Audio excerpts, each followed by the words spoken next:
નિવાસસ્થાનેથી મહાનગરપાલિકાની કચેરી આવતો હતો ત્યારે મને એક મીડિયાના મિત્રનો પણ ફોન આવ્યો અને મેં પોતે જાત તપાસ કરી તો જિલ્લા પંચાયત ચોકની અંદર રાજકોટ મહાનગરપાલિકાનું સ્માર્ટ સિટીનું એક બસ સ્ટોપ છે, ત્યાં મેં એક જાહેરાત જોઈ જેમાં ચિકનની અને મટનની અને બિરયાનીની જાહેરાત હતી.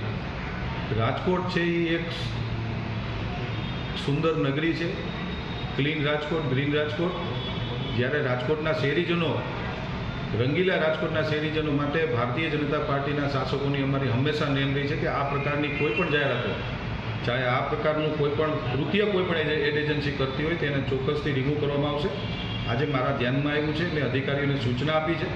11:30 વાગે મારા ધ્યાનમાં આવ્યું છે ને 12 વાગે આ રાજકોટના આખા રાજકોટમાં જ્યાં જ્યાં પણ આવા મટનના અને ચિકનના જે હોર્ડિંગો માર્યા છે એ અમે અત્યારે રિમૂવ કર્યા છે.